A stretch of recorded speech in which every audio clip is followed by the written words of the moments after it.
حتى إذا استيأس الرسل وظنوا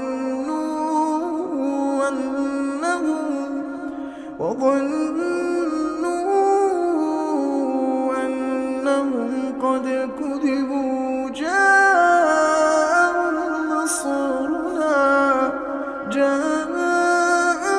نصرنا فنجي من نشاء ولا يرد بأسنا عن القوم المجرمين.